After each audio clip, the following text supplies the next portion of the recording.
안녕하세요. 저는 경기도에 살고 있는 30대 후반 여성입니다. 결혼한 지는 이제 7년 정도 되었네요. 남편과 저 사이에는 딸 하나가 있습니다. 정말 눈에 넣어도 아프지 않을 것 같은 존재가 있다는 것을 딸아이를 낳고 나서 처음 알게 되었던 것 같네요. 남편은 딸아이를 낳은 걸 별로 좋아하지 않았어요. 이 험한 세상 어떻게 살아가냐고 말이죠. 지금도 거의 옆에 끼고 살면서 매일 그런 소리를 하고는 합니다. 딸바보, 딸바보 많이 봤지만 저는 제 남편과 같은 딸바보는 처음 봤던 것 같아요. 그만큼 저희 딸을 너무나 사랑하는 남자입니다. 딸에게만 잘하는 건 아니고요. 저에게도 잘해요. 뭐 그러니까 결혼을 한 거지만요. 대학 시절부터 3년이 넘는 세월 동안 저를 짝사랑했거든요. 한 5번 정도 고백했다가 차였고 말이죠. 거절한 건 딱히 다른 이유는 없었습니다. 그냥 외모가 제 취향이 아니었어요. 저는 조금 날카롭게 생긴 사람들을 좋아했는데 남편은 순둥하게 생긴 푸근한 인상이거든요. 물론 저희 부모님은 굉장히 좋아하셨던 게 기억이 납니다. 네가 만난다고 했던 남자 중에 제일 마음에 든다. 어디서 양아치 같은 놈만 만나서 걱정했더니 그래도 결혼은 괜찮은 놈이랑 하는구나. 라고 말이죠. 남편과 저는 같은 학교를 나왔고 회사는 달랐지만 회사의 규모나 직급 그리고 연봉 같은 게 비슷했어요. 굳이 따지자면 집안은 남편의 집이 조금 더 잘 살기는 했는데 크게 차이가 있는 정도는 아닙니다. 그래서 그런지 결혼 허락도 쉽게 떨어졌어요. 저희 부모님은 앞서 이야기했듯 너무 좋아하셨고 남편의 부모님, 그러니까 지금은 시부모님들인 시댁 어르신들도 저를 첫눈에 무척이나 마음에 들어 하셨습니다. 저희 결혼을 마음에 안 들어하는 사람은 단 한 사람이었어요. 바로 남편의 누나, 저희 시누이 되는 사람이었습니다. 그렇게 오래 쫓아다녔다기에 엄청나게 미인인가 했는데 그렇지도 않네. 왜? 미인이지. 나는 세상에서 이 사람이 제일 예쁜데. 너는 콩깍지가 아직도 안 벗겨졌냐? 어? 초면에 그런 말을 하면서 저를 마음에 들어하지 않는 티를 팍팍 냈어요. 당시에는 저는 그럴 수 있다고 생각했던 것 같아요. 자기가 아끼는 남동생을 오랜 시간 마음고생을 시켰으니까 곱게 보이지 않을 수 있다고 말이죠. 하지만 그런 건 잠깐일 줄 알았습니다. 이날 이때까지 그게 지속이 될 거라고는 상상조차 하지 못했어요. 네, 저희 시누이는 아직도 저를 싫어하고 괴롭히고 그러시거든요. 물론 처음부터 심했던 건 아니었습니다. 시누이도 당시에는 결혼한 상태였기 때문에 우선 얼굴을 볼 일이 그렇게 잦지는 않았거든요. 1년에 서너 번? 그 정도였습니다. 지방에 살았기 때문에 더더욱 그럴 수밖에 없었어요. 물론 그마저도 만나기만 하면 저에겐 늘 안 좋은 소리를 해댔지만 말입니다. 동서는 그러면 살림을 안 해? 둘이서 분담해요. 청소는 누가 하고 빨래랑 설거지는 누가 하고 그런 식으로요. 아무리 요즘 세상이 남자들도 집안이라는 세상이라지만 나는 내 동생이 그러는 거는 못 보겠는데. 그런 말을 하면 시어머니가 이렇게 대답하시고는 했어요. 애미 나도 뭐라 안 하는데 네가 뭔데 본다만다요? 엄마! 라고 말이죠. 시어머니가 저를 예뻐라 하셨고 시누이의 성격을 누구보다 잘 알고 계셨기 때문에 그런 식으로 중간에서 많이 커트해 주셨습니다. 물론 지금도 그러시고 있고요. 그래서 그때는 그다지 큰 스트레스를 받지는 않았던 것 같아요. 시누이가 저에게 좋지 않은 소리를 해도 시어머니와 남편이 언제나 제 편을 들어주었고 무엇보다 자주 보지 않는 게 가장 컸던 것 같습니다. 하지만 시누이가 이혼을 하게 되면서부터는 상황이 많이 달라졌어요. 그 집의 이혼 사유가 대단하기는 했습니다. 저도 처음 듣고서는 혀를 내둘렀으니까요. 이렇게만 이야기하면 궁금해하실 것 같으니 짧게 설명을 조금 해드릴게요. 원래도 시누이와 그 남편은 결혼하고 나서 사이가 그다지 좋지 않았다고는 했습니다. 오죽하면 제가 결혼을 하고 얼굴을 한번 본 적이 없었으니까요. 그래서 농담 반 진담 반으로 뒤에서 남편에게 정말 결혼하신 게 맞냐고 물어볼 정도였으니까요. 나도 매형 거의 못 봐. 결혼식 포함해서 얼굴 본 거 손에도 꼽을걸. 두 사람 무슨 문제 있어? 문제야 늘 있지. 우리 누나 성격을 봐. 없던 문제도 생길 성격 아니야. 그 말에 웃음을 참았던 기억이 있네요. 아무튼 그 두 사람이 이혼하게 된 경위는 이랬습니다. 아주버님이 바람이 났었다고 하더라고요. 그걸 신우이가 알게 되어서 한번 뒤집혔다고요. 그러고 나서 한 번만 용서해 주기로 하고 묻고 살았는데 이번에는 신우이가 바람이 난 겁니다. 그것도 자신의 남편이 바람이 났던 상대의 남편과 말이죠. 완전 무슨 막장 드라마 아니야? 나 그런 거 처음 들어봐. 아무튼 그래서 누나는 우리 한 번씩 바람 피웠으니 쌤쌤이다 하고 살자고 했는데 매형이 나는 바람 피운 여자랑은 못 산다고 해서 누나가 뒤집어 엎었어. 뭐를?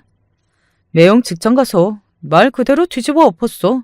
매형은 회사 잘릴 뻔했고 누나는 이혼에 합의금까지 물어줘야 했는데 돈이 없어서 아버지한테 빌려달라고 사정하고 그랬다던데. 남편도 시어머니에게서 들은 모양이더라고요. 시어머니가 쪽팔린다고 며느리는 몰랐으면 한다고 신신당부했다고요. 그래서 저는 이 사실을 모르는 척하고 있습니다. 그냥 이혼한 걸로 알고 있다고 모두 그렇게 생각하고 있어요. 이 이야기만 들어도 아시겠죠? 저희 시누이가 얼마나 보통이 아닌 사람인지 말입니다. 그리고 그런 사람이 저를 미워하고 그러면 제가 얼마나 피곤해질지도요. 그렇게 이혼을 한 시누이는 시댁으로 들어갔어요. 물론 시누이는 따로 살고 싶어 했는데 합의금이다 뭐다 다 물어주고 본인도 워낙 대책 없이 사는 인물이었던지라 달리 방법이 없었던 것 같더라고요. 시댁 어르신들이 말년에 이게 무슨 짐이냐 하시며 땅을 치셨다고 남편이 또 이야기해 주었습니다. 아무튼 그렇게 되면서부터는 시누이와 얼굴을 자주 보게 되었어요. 아무래도 지방에 떨어져 살 때보다는 그럴 수밖에 없는 상황이기도 했고요.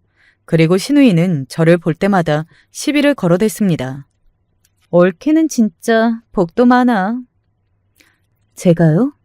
남편이 잘해줘, 시댁 어르신들이 잘해줘. 세상에 고민이라고는 없지? 저도 있죠. 옳게가 고민이 있을 게 뭐가 있어? 배부른 소리하고 앉아있네. 하여간 마음에 안 들어. 저게 뭐가 예쁘다고 그렇게들 싸고 도는 건지. 꼭 한마디씩은 하고 넘어갔던 것 같아요. 그냥 넘어가는 날이 없었습니다. 부엌일 안 하는 게 이럴 때 티가 난다니까. 칼질을 왜 그렇게 못해? 너무 가끔 오는 거 아니야? 내가 시댁 가까이 살고 그러면 일주일에 한 번은 와서 문안 인사하고 밥도 하고 그러겠구만. 저런 이야기를 시어머니가 있는 앞에서 하면 너도 부엌일 안 하냐고 말이 많다는 둥, 지도 지 시댁에서 안 그래놓고 말이 많다는 둥 하는 잔소리를 들을 게 뻔했기 때문에 늘 시어머니나 시아버지, 남편이 없을 때만 골라서 그랬던 것 같아요. 그리고 가끔은 이런 턱도 없는 이야기도 하셨습니다. 주변에 괜찮은 남자 없어? 나 좀 소개해줘. 그런 큰일 날 소리를 하곤 했어요. 아니 시누이 소개해줬다가 무슨 억한 심정이냐며 영끊음 당할 일 있냐고요. 그래서 늘 제 주변에 나이가 좀 있으신 분들은 다 결혼하셨다. 조건이 좋지 않다. 뭐 그런 식으로 둘러댔던 것 같습니다. 그럼에도 불구하고 집요하게 요구하셨지만 말이죠. 그리고 한 2년 전쯤 시아버지가 돌아가셨습니다. 물론 슬픈 일이기는 했지만 가족들 다 대비가 되어 있던 상태기는 했어요. 시아버지는 오래 앓고 계시는 지병이 있으셨거든요. 그보다 1년 전부터는 증세가 많이 안 좋아지셔서 거의 병원에 사시다시피 하셨고 말입니다. 그래서 돌아가셨을 때 가까운 친척들은 이제 시어머니 고생 끝났다고 그런 말씀을 하시기도 하셨어요. 병간호를 시어머니가 다 하셨거든요. 저는 시어머니 걱정이 많이 되었거든요. 제 눈에는 보였어요. 시어머니가 시아버지를 참 많이 사랑하고 그리고 의지하고 있는 게 말입니다. 그래서 오래 아프셨어도 그 슬픔이 작지는 않을 거라고요. 느낄 수 있었습니다. 괜찮은 척 하셔도 절대 그러지 않다는 것을 말이죠. 그래서 시어머니에게 마음이 참 많이 쓰였던 것 같아요. 저를 예뻐해 주시기도 하셨으니 더 그랬고요. 시아버지가 돌아가신 이후에는 자주 들르려 노력했던 것 같습니다. 딸아이를 예뻐하셨으니 딸아이를 볼 때만큼이라도 웃으시라고요. 자연히 시누이와도 자주 만날 수밖에 없었고요. 당연한 말이겠지만 자주 마주치다 보면 더더욱 부딪힐 일이 많았습니다. 오늘 반찬이 왜 이래? 그냥 주는 대로 처먹어. 아니, 며느리가 버젓이 있는데 손 하나 까딱을 안 하고 앉아서 얻어만 먹어? 손 하나 까딱 안 하고 앉아서 얻어만 먹는 건 너도 마찬가지 아니요? 엄마, 왜 이년아? 그리고 그런 싸움을 직관하게 될 일도 많았고 말이죠. 이런 이야기를 주변 지인들에게 해주면 주변 지인들은 정말 재미있겠다고들 이야기했어요. 시어머니가 그런 분인 게 너무 유쾌하고 재밌다고 말입니다. 그렇다고 시어머니와 시누이가 그렇게 매번 싸우면서 서로를 핥히는 게 아니었습니다. 그러기만 했겠어요. 그래도 딸과 엄마 사이인데 말이죠. 기본적으로는 서로에 대한 애정이 있기는 했어요. 시어머니가 언제 한 번은 이렇게 이야기하시더군요. 나 죽고 나면 저거 어떻게 살지 걱정돼서 내가 일찍 죽지도 못하겠어. 에이, 벌써 그런 말씀을 하시면 어떡해요. 그리고 사람은 살면 다 사라져요. 아니, 저거 사는 게 중요한 게 아니라 살면서 사고나 치고 다니고 남들한테 피해 줄까봐 걱정돼서 그러는 거지. 말은 그렇게 하셔도 걱정하고 있다는 걸 다 알고 있었어요. 혼자 된 시누이가 외로워할까봐 그것도 걱정돼서 이거 하자 저거 하자 하는 것도 알고 있었고 또 성격이 조금이나마 유해졌으면 하는 바람에 절에 함께 다니는 것도 다 말입니다. 시누이가 엄청나게 미웠지만 또 마냥 미워할 수 없었던 이유도 바로 시어머니 때문이었던 것 같아요. 이런 거 보면 중간에서 누가 어떻게 하느냐에 따라 상황이 참 많이 달라지기도 하는 것 같습니다. 제가 그 누구의 편들어 줌 없이 시누이에게 매번 그런 이야기만 듣기만 했다면 시누이를 그냥 정말로 미워만 했을 것 같거든요. 특히 이런 문제는 더더욱 그런 생각을 견고하게 만들었고요. 옳게는 둘째는 안 낳아? 첫째 낳았을 때 고생을 너무 많이 하기도 했고 또 저도 회사 일 계속하고 싶은데 경력 더 단절되는 것도 아닌 것 같고요. 상의해서 낳지 않는 걸로 결정했어요. 그러면 아들도 안 낳고 딸만 낳고 그만 낳는다는 소리야? 요즘 같은 세상에 성별이 뭐가 중요해요. 그냥 잘 키우면 되는 거지. 뭐가 중요하냐니. 제사를 지내는 것도 남자고 대를 잇는 것도 남잔데? 참, 그렇게 바람 피우고 이혼한 것 치고 구닥다리 사상을 가지고 있다고 속으로만 생각을 했던 것 같아요. 그런 말을 입으로 내뱉으면 얼마나 난리를 칠지 뻔히 보였으니 제가 매번 참았습니다. 그리고 저 대신 이야기해주는 사람들도 있었고요. 우리가 그렇게 결정을 한 건데 누나가 왜 그래? 나도 네 가족 아니야. 이 정도 소리도 못해? 아이 문제는 그런 소리 하는 거 아니야. 부부가 결정할 문제지. 아이고, 그래 잘났다 잘났어. 이렇게 매번 자기 마누라 편만 들고 너는 내 동생이 맞기는 하냐? 어? 저는 시누이가 늘 그래왔던 사람이었기 때문에 그냥 그러고 마는 줄 알았거든요. 그냥 제가 볼 때마다 싫고 그래서 짜증이 나기는 해도 그 순간 그뿐인 말입니다. 속으로 쌓아두고 있을 거라고는 생각하지 못했던 것 같아요. 솔직히 그렇게 생각을 못할 수밖에 없었던 게 제가 정말 많이 참았거든요. 대부분은 알겠습니다. 내내 하고 그냥 넘어가요. 10번 중에 1번 정도 대꾸라 하는 정도입니다. 그래서 저에게 쌓인 게 있을 거라고는 생각하지 못했어요. 있어도 제가 있지 시누이가 뭐가 있을 수 있나 하는 생각으로 말이죠. 그런데 시누이는 차곡차곡 다 쌓아두고 있었더라고요. 아니 다시 생각해도 어이가 없네요. 본인이 쌓아두고 있을 게 뭐란 말입니까? 할 말 다 하고 살면서요. 아직도 이해할 수가 없네요. 아마 제가 근본적으로 시누이를 미워만 한 건 아니어서 시누이도 저를 그렇게 생각하고 있을 거라고 여겼던 것 같아요. 이런 이야기를 하다 보면 시누이를 왜 미워하지 않을 수 있냐고들 하던데 시누이를 가까이서 보면 마냥 미워만 할 수 없기는 했습니다. 무엇보다 처한 상황이 진심으로 딱한 구석이 있었어요. 대학을 제대로 나오지 않아서 회사도 제대로 된 곳을 들어갈 수 없었고 거기서 일찍 코가 깨어 결혼한 탓에 사회생활을 해본 적도 없었습니다. 그리고 시누이도 이상한 사람이기는 했지만 그 남편도 이상한 사람이기는 했기 때문에 정상적이고 화목한 가정을 꾸려본 적도 없고 말이죠. 저 사람들은 뭐가 저렇게 행복해? 짜증나. 언젠가 그런 이야기를 하는 걸 들었던 적이 있거든요. 자신은 내내 불행하니까 남이 행복한 것만 봐도 짜증이 나는 뭐 그런 상태라고 생각했기 때문에 기본적인 동정심 같은 게 있었던 것 같아요. 물론 저에게 막말을 할 때면 그런 감정이 사라졌지만요. 가끔 그런 생각이 들기는 해요. 시어머니나 시아버지 같은 좋은 부모 밑에서 부자까지는 아니라도 부족함 없는 이 환경에서 왜 저렇게 삐딱해졌을까 하는 생각 말입니다. 뭐 저는 구체적인 것까지는 잘 모르지만 그것도 뭔가 이유가 있을 거라고는 생각했고요. 그게 제가 신우이를 마냥 미워할 수 없었던 이유였습니다. 만날 때마다 서로 좋은 소리를 하지는 않았지만 그래도 결혼을 해서 가족이 된 지 이제 7년이 넘어가는 시점이니 정도 나름대로 쌓였다고 생각했어요. 그래서 말은 저렇게 해도 속마음은 그게 아닐 거다. 그렇게 생각한 적도 있고요. 그런데 신우이는 그게 아니었던 모양이더라고요.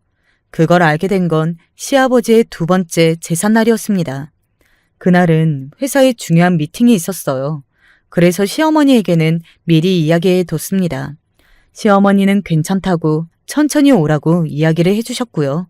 저도 일찍 가고 싶었지만 회사 일이 너무 늦게 끝나서 결국에는 제사 시간에 맞춰가지 못했어요.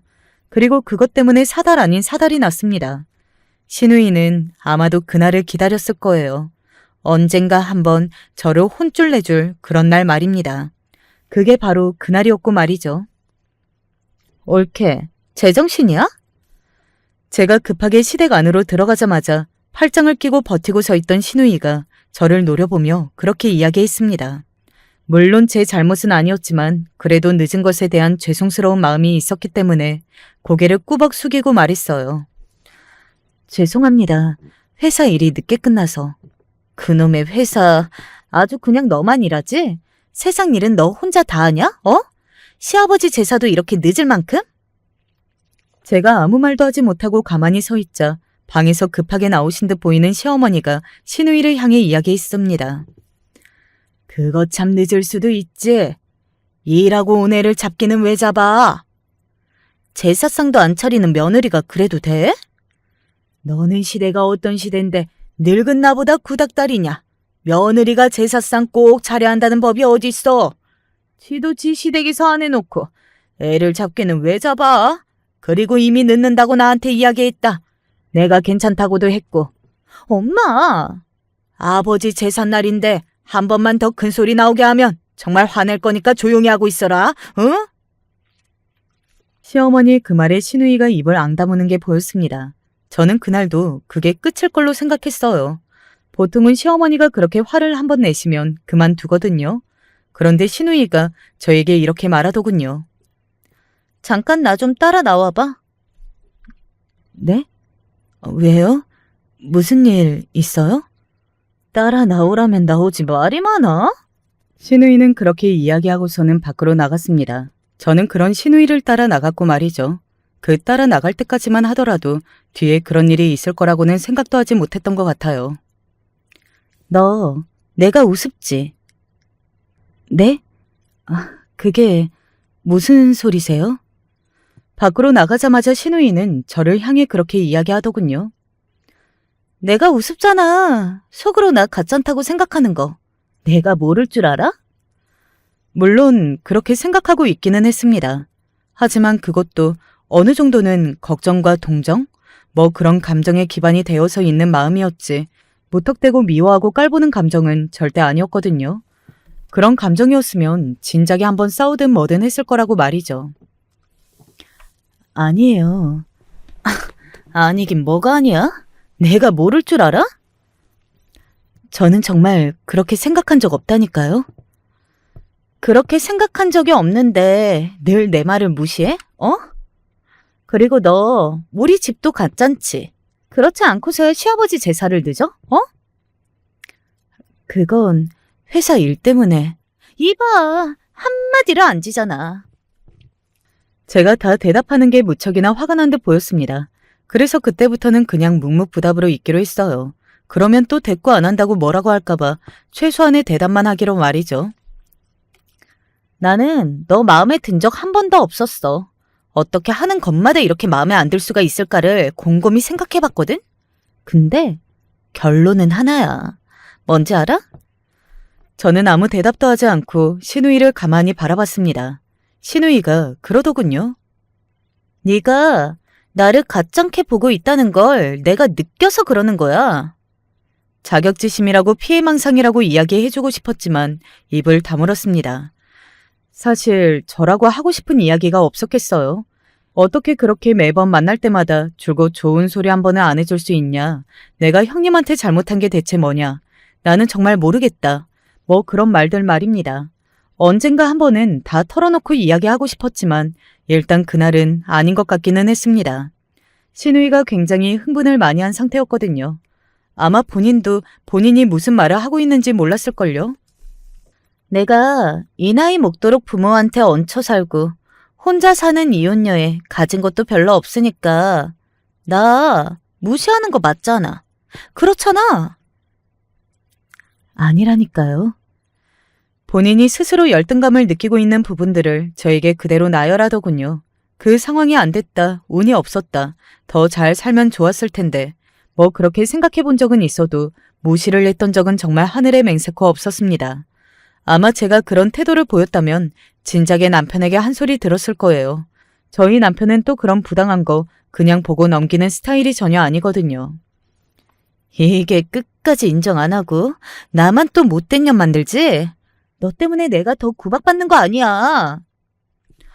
그냥 본인이 조금 더 착하게 살고 고운 말만 쓰고 심포를 좋게 먹으면 되는 것을 남 탓을 하는 게 어이가 없기는 했던 것 같습니다. 그래서 그 말에 아무런 대답을 하지 않았어요. 그랬더니 또 길길이 날뛰더군요. 대답 안 해? 아닌 걸 자꾸 맞다고 하시는데 제가 무슨 대답을 어떻게 해요. 그래도 이게? 그렇게 찢어질 듯한 목소리와 함께 순간 눈앞이 번쩍하는 느낌이 들었습니다. 정신을 차리고 보니 제 고개가 돌아가 있었고 왼쪽 볼이 엄청나게 아프다는 걸 깨달았어요. 한 3초 정도 멍하다가 알아챘습니다. 아, 지금 내가 신우이에게 뺨을 맞았구나 하는 걸 말이죠. 여러분은 혹시 뺨을 맞아본 적이 있으신가요? 저는 그때가 처음이었거든요. 평생 누군가에게 뺨을 맞아본 적이 없었습니다. 뭐 대단히 착하게 살고 바르게 살지는 않았지만 그렇다고 이렇게 맞을 만한 짓을 하면서 살지도 않았거든요.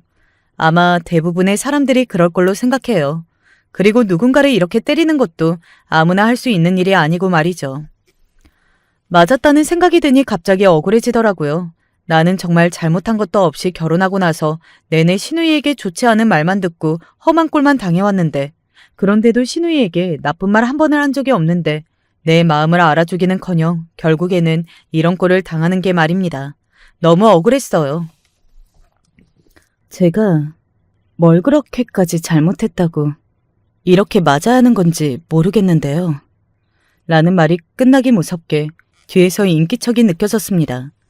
그 인기척의 뒤를 돌아보니 그곳에는 다름 아닌 남편이 서 있었어요. 굉장히 험악한 얼굴을 하고서는 말입니다. 저는 남편이 그런 표정을 지은 걸 처음 봤던 것 같아요. 누나, 지금 뭐 한 거야? 남편의 목소리도 상당히 낮게 깔려 있었어요. 몹시 화가 났음이 느껴지는 목소리와 말투였습니다. 아니나 다를까 신우이도 굉장히 놀란 것 같더라고요. 그렇게 동요하는 얼굴은 저도 처음 봤으니까 말입니다. 뭐 하긴 말 안 듣고 버릇없는 손아랫 사람 교육 좀 시킨 거다. 왜? 신우이는 말은 그렇게 했지만 굉장히 긴장한 게 느껴졌어요. 말도 더듬었고 표정도 엄청나게 경직되어 있었거든요. 지금 이 상황을 몹시 곤란해하고 있었고 또 무서워한다고까지 생각이 드는 모습이었습니다. 교육을 사람 뺨을 때리면서 시킨다고? 지금 그걸 말이라고 해? 말을 안 들으면 그럴 수도 있지. 누나 말 더럽게 안 듣는데 어머니 아버지가 언제 누나한테 손댄 적 있어? 그리고 이 사람이 무슨 말을 안 들었는데 내가 누나를 몰라? 보나마나 말도 안 되는 걸로 시비 걸고 혼자 난리 쳤겠지. 너 말 다 했어? 덜했다. 어디 사람 뺨을 때려? 남편이 버럭하고 소리를 지르니 신우이가 다시 움찔하고 놀라는 게 보였습니다. 그런 신우이를 보고 남편이 계속해서 말을 이어나갔어요. 사람이 지켜야 할 선이라는 게 있고 해서는 안 되는 행동이라는 게 있는 거야. 지금 누나는 그 선을 다 넘었고 알아? 그래서 뭐 어쩔 건데? 당장 잘못했다고 사과해. 내 마누라 건들면 누나도 죽어. 내가 누나라고 이제 더 참을 줄 알아? 이게 말 다 했어? 죽여봐, 죽여보라고. 그리고 사과 못해? 올케가 마음에 안 드는 짓을 하면 뺨 한 대 때릴 수도 있지. 그게 이렇게 누나한테 눈 뒤집고 달려들 일이야? 어? 그때였습니다. 이게 다 무슨 소리냐? 누가 누구를 때려? 저희의 큰 목소리를 듣고 시어머니가 결국은 밖으로 나오셨고 신우이가 제 뺨을 내리쳤다는 이야기를 다 듣게 되신 겁니다. 누가 누굴 때려? 시어머니도 목소리가 낮게 가라앉았어요. 그런 남편의 모습도 그런 시어머니의 모습도 저는 그날 처음 봤습니다. 그리고 그건 신우이도 자주 봤던 모습은 절대 아니었을 거예요. 신우이가 굉장히 많이 움찔하는 게 보였거든요. 사실 신우이는 그 누구보다 자신의 엄마, 그러니까 시어머니를 무서워했습니다. 물론 제일 편하게 생각하기도 했겠지만 한번 화가 나면 아닌 건 아니시고 또 딸이라고 봐주는 것도 없으시고 엄하고 단호할 때는 그 누구보다 엄하고 단호하셨거든요. 저희 남편이 누구 성품을 닮았겠어요? 엄마, 아니 그게 아니고. 네가 지금 얘 뺨을 때렸다는 말이냐? 왜? 새아가가 대체 뭘 잘못해서? 시어머니의 그 말에 신우이가 곤란한 듯 입술을 깨무는 게 보였습니다. 그걸 보고 알 수 있었어요. 아, 본인도 나에게 하는 말이 다 억지라는 걸 알고 있구나 하고 말입니다. 정말로 제가 잘못했고 맞을만 해서 때린 거라고 생각한다면 그게 맞는 생각이든 아니든 이유를 자신 있게 이야기했을 텐데 말이죠. 말 못해? 지금 뭘 잘못했는지 말도 못할 이유로 얘 뺨을 때렸다는 거야? 어? 아니, 그게 아니고. 무슨 이유로 애를 때렸는지 바로 말 못해? 시어머니의 그 호통의 신우이는 바로 기가 눌러서는 조용히 말했습니다. 처음에는 하도 웅얼거리는 말투로 작게 이야기해서 무슨 말을 하는지도 모르겠더군요. 그건 시어머니도 마찬가지셨는지 다시 한번 신우이를 향해 소리를 질렀고요. 제대로 말해. 아니, 아버지 제사에 일 핑계대고 늦으니까 화가 나서. 사실은 그게 아니라는 건 아마 지나가던 개도 알았을 거예요. 그리고 신우이의 그 대답에 시어머니와 남편 모두가 벙찌듯 그 자리에서 굳었습니다. 저는 그 두 사람이 지금 무슨 생각을 하는지 그리고 이 다음에 무슨 말이 나올지 뻔히 알고 있었어요. 하지만 시어머니의 이 다음 행동은 예측하지 못했었습니다. 이 미친 가스나가! 시어머니는 그렇게 이야기하고서는 신우이 쪽으로 가서 신우이의 뒤통수를 한 대 후려 갈겼어요. 퍽 하는 소리가 났습니다. 소리만 들어도 세게 때렸다는 걸 알 수 있어서 순간 저는 시어머니의 손을 걱정할 정도였으니까요. 엄마! 신우이도 시어머니가 거기서 그렇게 자기 뒤통수를 후려 갈길 줄은 몰랐던 건지 놀란 얼굴로 자기 머리를 감싸지고는 시어머니를 향해 소리쳤습니다. 시어머니는 그런 자신의 딸을 가만히 내려다봤어요. 그리고는 이렇게 소리쳤습니다. 이 망할 년이. 왜 나한테만 그래? 그거야 너가 잘못하니까요. 라고 말하고 싶은 걸 정말 간신히 참았네요. 아무튼 신우이는 정말 억울하다는 말투로 시어머니에게 소리쳤고 시어머니는 그런 신우이를 보고 큰 소리로 말을 이어가셨습니다. 아버지가 하늘에서 기가 막혀 한 번 더 돌아가시겠다. 어? 그게 무슨 말이야? 네가 지금 아버지 제사 늦었다고 새아가를 잡아? 네가? 내가 지금 이런 소리가 안 나오게 생겼어? 어? 신우이는 그제야 시어머니가 무슨 말을 하려는 건지 알아차린 듯 입을 꾹 다물었어요. 그러고는 저를 힐끔 봤습니다. 그 눈에는 쪽팔림, 그리고 약간의 분노, 뭐 그런 것들이 섞여 있었던 것 같아요. 쪽팔린 건 그렇다 치고 본인이 저지른 일을 왜 저에게 분노하는 건지 모르겠지만 말입니다. 살아 계실 때는 그렇게 불효라는 불효는 다 저지르던 년이 지금 어디서 옳게 행세를 하겠다고 연병을 떨어? 어? 너는 안 쪽팔리냐? 어? 안 쪽팔려. 아, 엄마, 여기서 왜 이래? 나중에 우리 둘이 있을 때 이야기하든가 하자. 어이구, 꼴에 쪽팔리기는 안가 보네. 네가 네 아버지 살아계셨을 때 한 짓을 하늘이 알고 땅이 알고 나도 알고 네 동생도 알고 새아가도 다 아는데 그런 소리가 네 입에서 나오는 게 나는 기가 막히고 코가 막힌다. 응? 그때부터였어요. 제가 웃음을 참기 시작한 게 말입니다. 시어머니의 그 말투도 너무 웃겼지만 세상 억울한 듯 자기 머리를 감싸지고 있는 신우이. 그 두 사람의 모습이 마치 한편의 시트콤을 보는 듯 너무 웃겼거든요. 아니나 다를까 남편은 이미 고개를 숙이고 웃음을 참고 있는 듯 몸이 떨렸습니다. 그리고 그런 남편의 모습을 보니 저는 더 웃음이 비집고 나왔고요. 이 연병할 년 어디서 지 아버지 핑계를 대? 초등학교 때부터 아버지 말이라고는 더럽게 안 들어 처먹어서 맨날 지 아버지 혈압이나 쳐올린 년이, 응? 신우이는 입술을 꼭 깨물더군요. 그리고는 안간힘을 다해 웃음을 참고 있는 저와 남편을 잠시 바라봤습니다. 그러고는 인상을 확 찌푸렸어요. 살아 계셨을 때 네가 네 손으로 밥상이라도 한번 차려놓고 제사상 이야기를 좀 처해라. 지나가던 개가 없겠다. 응? 이년아, 살아있을 때 잘하지. 응? 어디서 아버지 살아계실 때 지도 한번 안 차린 밥상을 며느리한테 차리래? 응? 남편이 먼저 웃음이 터져 나왔습니다. 아, 진짜? 나는 우리 엄마 너무 좋다니까. 그리고 웃음이 빵 하고 터진 남편의 옆에서 저도 함께 웃음이 터졌던 것 같아요. 참느라 배가 아프고 눈물이 다 고였었습니다. 웃어? 니들 이게 웃겨? 신우이가 저희 두 사람을 향해서 그렇게 소리를 질렀고 시어머니가 그런 신우이의 뒤통수를 한 대 더 후려 갈겼어요. 너 같으면 안 웃기겠냐? 그 말에 저는 뒤로 넘어갔던 것 같아요. 조금 전에 맞았던 그 엄청난 충격이 조금은 사라지는 듯 했습니다. 그런 일을 겪고서도 왜 이 집안의 며느리로 사냐고 누가 물어보면 이 장면을 보여주고 싶다고 생각했던 것 같아요. 이런 시어머니, 이런 남편 때문에 내가 신우이를 마냥 미워만 할 수 없다고 말입니다. 아, 진짜 엄마는 매번 나만 가지고 그래. 네가 문제니까. 너 말고 아무도 문제되는 사람이 없으니까 너만 가지고 이러는 거야, 이년아.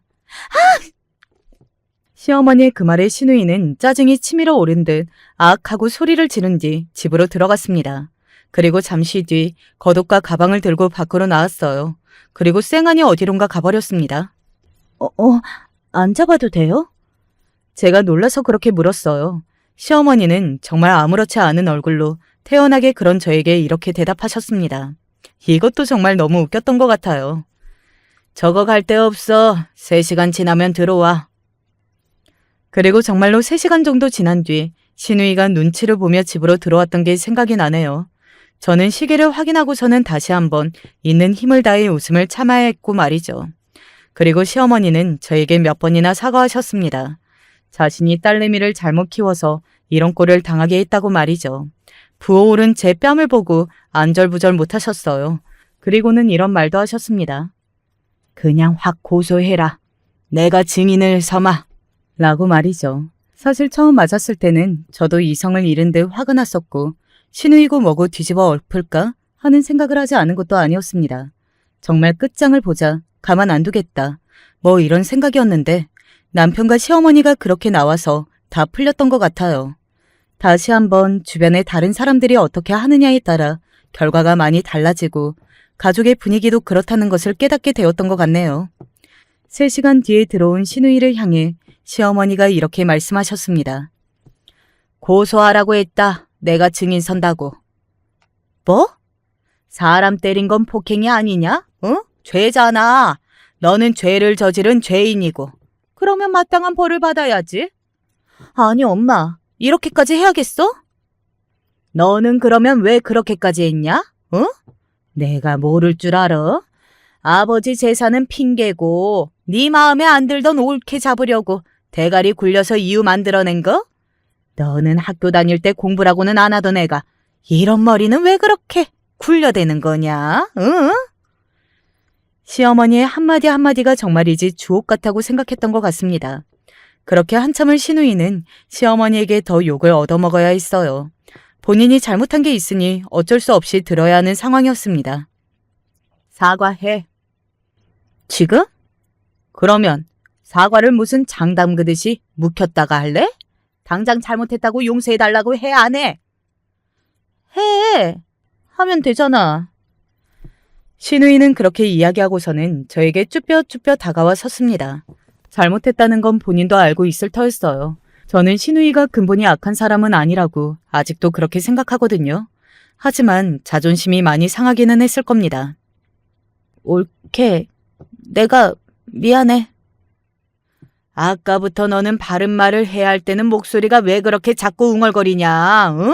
제대로 확실하게 안 해? 시어머니의 그 말에 신우이는 한숨을 푹 쉬고는 다시 또박또박 말했습니다. 옳게, 내가 정말 미안해. 순간적으로 이성을 잃었어. 끝이야? 아무리 화가 나도 손찌검은 하는 게 아닌데. 정말 미안해. 그리고 다시는 이런 일 없도록 할게. 그 모습이 흡사 제가 저희 딸아이를 가르칠 때 모습이 생각이 나서 웃음이 날 뻔했던 것 같아요. 잘못을 저지르면 생각하는 의자에 앉혀두고 뭘 잘못했는지 알려주는 저와 저희 딸아이의 모습이 말입니다. 물론 신우이는 40이 넘었지만요. 사실 뺨을 그렇게 얻어맞은 걸 생각하면 그 사과 한 번에 그렇게 넘어가주고 싶지는 않았습니다. 그리고 지금도 그렇게 넘어간 게 조금 억울하기는 해요. 하지만 남편도 시어머니도 그 누구보다 진심으로 화를 냈고 저를 걱정해줬잖아요. 게다가 신우이는 시어머니에게 뒤통수를 2대나 아주 크게 얻어맞았고 말이죠. 그런 상황에서 사과받지 않겠다고 버틸 수도 없는 노릇이었어요. 사실 저도 화가 꽤 많이 풀리기도 했고 말이죠. 그래서 그냥 사과 받았습니다. 다시는 이런 일 없겠다는 약속 꼭 지켜주세요. 라고 한마디는 했지만요. 다시 이런 일이 있으면 너랑 나랑 부모랑 자식 간의 연부터 끊을 줄 알아라. 알겠냐? 시어머니의 그 말에 동서가 입을 삐죽이며 아무 말도 하지 않았습니다.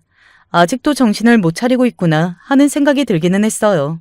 하긴 뭐 그 나이까지 안 차려진 정신이 하루아침에 차려지는 것도 말이 안 되기는 하죠. 알겠냐고! 시어머니가 다시 한번 소리쳤고 신우이는 한숨을 깊게 내쉬며 말했습니다. 알겠어. 알겠다고. 알겠다니까. 다시는 안 그래. 그렇게 말하고서는 자신의 방으로 들어갔습니다. 그 모습을 빤히 보던 시어머니가 낮게 중얼거렸어요. 아이고, 내 팔자야. 하고 말이죠. 그리고는 이 말을 가만히 짚으셨습니다. 참, 자식은 평생을 가도 부모 속만 썩인다더니 저희 시어머니와 신우이를 보면 그 말이 딱 맞는 것 같아요.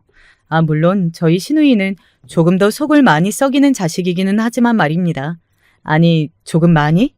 집으로 돌아오는 내내 남편도 몇 번이나 저에게 사과했는지 몰라요. 집에 와서는 어디 찢어진 곳 없냐고 입안을 살펴봐주기도 하고 말이죠. 그러고는 며칠간은 환자도 아닌데 저를 환자 취급하면서 자기가 집안일을 다 하고 뭐 그랬네요. 아마 제 기분을 풀어주려고 더더욱 그랬을 겁니다. 저도 그런 남편의 마음을 아니까 다른 말은 더 하지 않았고 말이죠. 시어머니는 그날 이후로 저를 더 열심히 다닌다고 하셨습니다. 물론 신우이를 데리고 말이죠.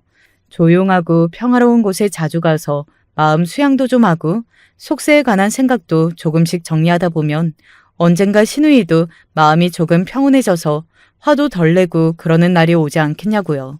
그러면서 불경을 외우는 시어머니가 웃겨서 웃음이 나올 뻔했네요. 여기서 웃긴다는 건 부정적인 의미가 아니에요.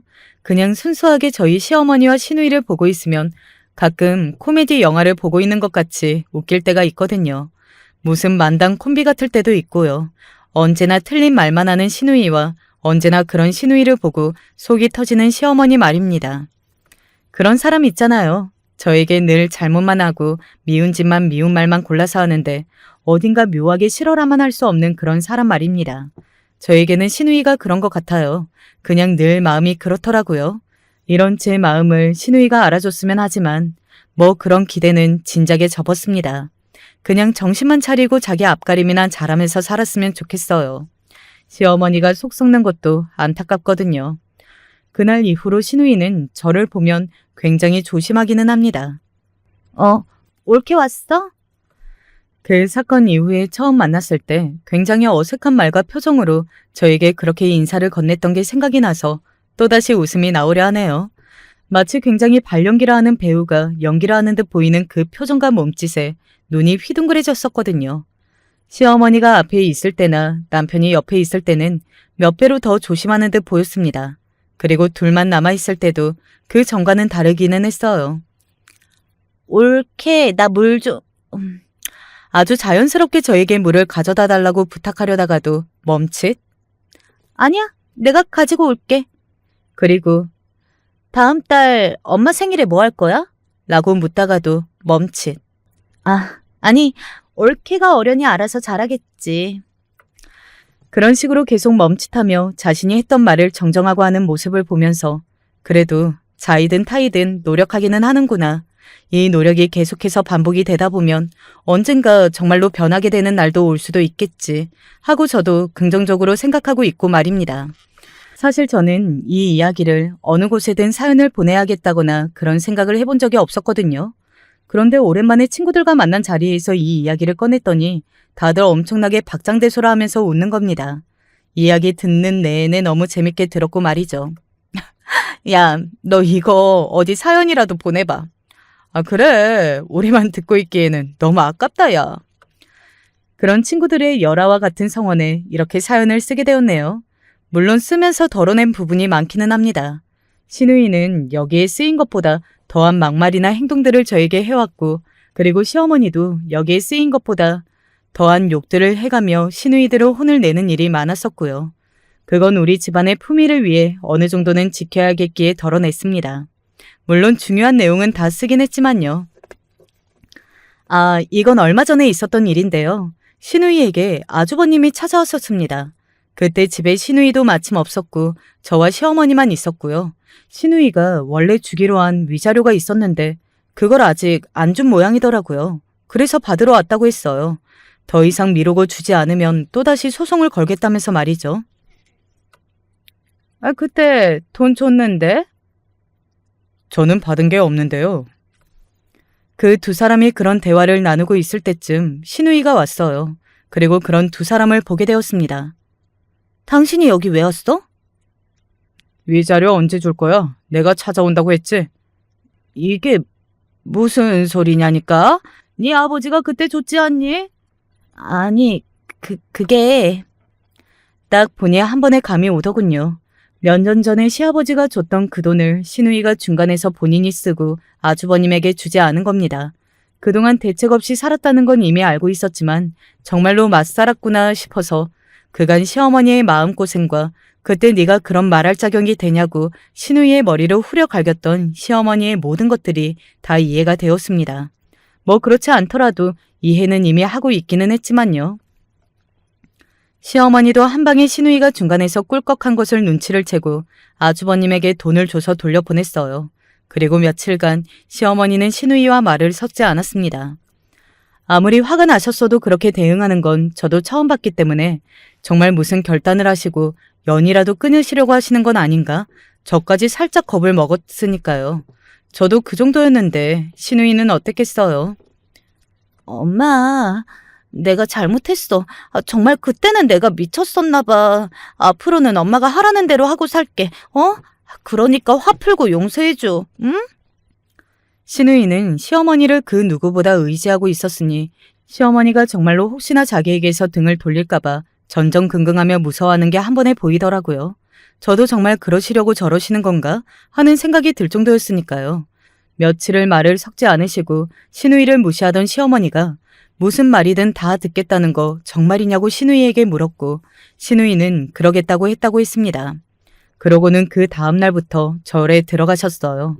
시어머니가 거기서 몇 달간 수양을 좀 하라는 특명을 내리셨거든요. 벌을 주는 방법마저 남다르다고 생각했던 것 같아요. 이야기를 이것저것 하다 보니 너무 길어진 거 아닌가 싶네요. 하지만 많은 분이 재밌게 들어주셨을 걸로 생각합니다. 저희 시어머니와 시누이는 정말 보기 드문 사람들이니까요. 제가 사연을 보내도 되겠냐고 시어머니께 물었더니 이렇게 말씀하셨습니다.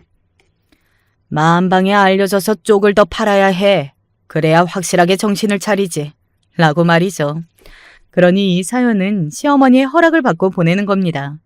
저희 시누이가 어떻게 하면 정신을 차릴 수 있을지, 그리고 정신을 차리는 게 가능은 할지 많은 분이 댓글로 의견 남겨주세요. 아마 저희 어머님이 읽고 계실지도 모르니까 말입니다. 긴 이야기 마지막까지 함께 들어주셔서 감사합니다. 저는 이제 그만 사연을 줄일게요. 이 사연을 들으시는 많은 분은 부디 자식 때문에 속 썩지 마시고 또 부모님을 속 썩이는 자식이 절대 되시지를 않기를 바라면서 저는 물러나겠습니다. 요즘 감기 걸리시는 분들이 주변에 보이더라고요. 여름에 걸리는 감기는 더 독한 거 아시죠? 언제나 건강 조심하시고 언제나 좋은 일만 가득하기를 바랍니다. 저희 시누이가 정신을 차리고 우리 가족에게도 완벽한 평화가 찾아올 수 있기를 빌어주세요. 그러면 이만 여기서 줄이겠습니다. 그간 정말 살맛 안 났던 제 인생은 누가 봐도 저렇게는 살기 싫다며 손살이 칠 만한 모습이었어요. 가족들을 비롯해서 친구들도 지인들도 하나같이 바보 같은 삶을 산다며 손가락질 할 정도였으니까요. 그런데 저도 그렇게 살고 싶어서 산 건 아니었고 어쩌다 보니 이렇게 오게 되었는데요. 근데 요즘에 제 삶을 보면 꼭 인생에 정답이 있는 건 아닌 것 같아요. 제 이야기 좀 들어주실래요? 제가 결혼할 무렵에는 누구나 그렇듯 다 사진만 대강 보고 중매례에서 만났었던 것 같아요. 그중에 연애를 해서 부부의 연을 맺는 사람도 있겠지만 대부분은 선을 보고 의무적으로 가정을 꾸리던 게 일반적이었어요. 그래도 그렇지 결혼을 하자마자 정말 이토록 딴 세상이 있을지 몰랐습니다. 남편은 결혼한 지 얼마 안 되어 밖으로 돌기 시작했고 같이 살았던 시어머니는 새벽녘부터 저를 흔들어 깨우시더니 밥을 차려라 뭐를 해라 그렇게 시켜 드시고 정말 쉴 새 없이 저에게 온갖 잡일을 다 시키시더군요.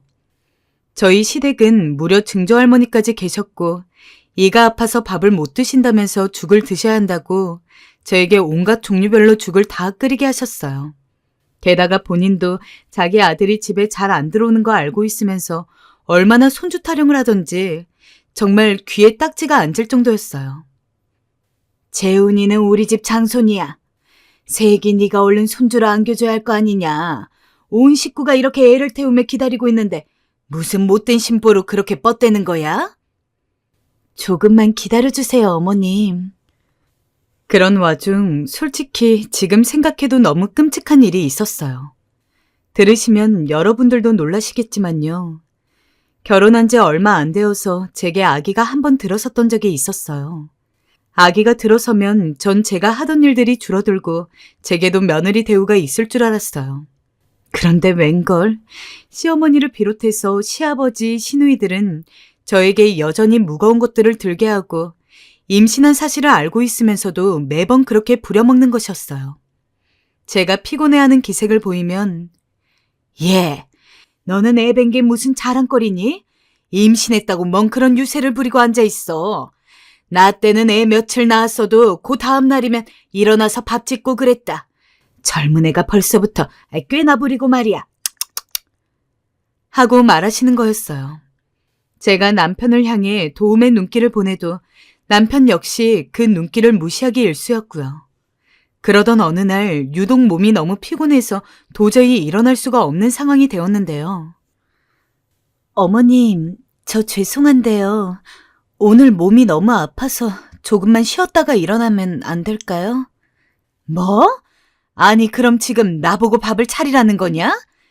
얘가 또 꾀를 부리려 하네. 시애미를 뭘로 보고. 당장 못 일어나? 시어머니가 부직갱이를 들고 호통을 쳐대는 중에 결국 어쩔 수 없이 일어났는데요. 비틀거리며 부엌으로 가다가 그만 시야가 확 어두워졌고 일어나 보니 전 찬바닥 위에 누워 있었습니다. 그리고 그날 결국 이런저런 상황을 통해 제가 유산을 했다는 것을 알게 되었어요. 뭐라고요? 내 아이가 없어졌다고요? 그래, 물은 걸 뭘 묻고 그래, 자꾸. 남편은 이 상황에서도 역시나 심드렁하게 과일이나 먹고 웃고 있더라고요. 유산을 해도 아이를 낳은 것과 같다더니 너무나 몸이 시리고 아팠어요. 그런 와중에 내 아이를 잃었단 정신적인 충격까지. 허나 그런데도 아무도 절 달래주는 사람이 없었어요. 정말 너무도 참담하고 비참했습니다. 시어머니는 저를 무슨 새끼 낳는 소나 돼지를 대하듯 엄살 떨지 말고 빨리 몸을 비워서 손주를 낳으라고 재촉을 해대고요. 네가 그리 누워만 있으면 일이 되겠니? 어떻게든 애 낳을 생각을 해야지. 게으름 피울 생각 말고 얼른 며느리로서 도리를 해라. 그렇게 하루하루 구슬픈 나날들을 보내고 있는데 그 와중에 정말 일어서지도 못할 수준의 충격을 받게 되었어요. 그날의 기억을 생각하면 아직도 뼈마디 마디가 시리는 마냥 참을 수 없는 분노가 밀려나와요. 그날은 한창 안 보이던 남편이 대문을 열고 들어오더라고요. 왔어요? 인사하고 싶진 않았다만 그래도 남편이기에 힘없이 인사를 했어요. 그런데 혼자가 아니더군요. 뒤이어서 웬 초라한 행색의 여자가 똘똘 마른 뭔가를 안고 들어오는 것이었어요. 본인 아들이 왔다며 곧장 뛰어나오시던 시어머니조차 이 광경을 보고 좀 놀란 기색이었어요. 아이고, 재훈아, 이게 다 뭐냐?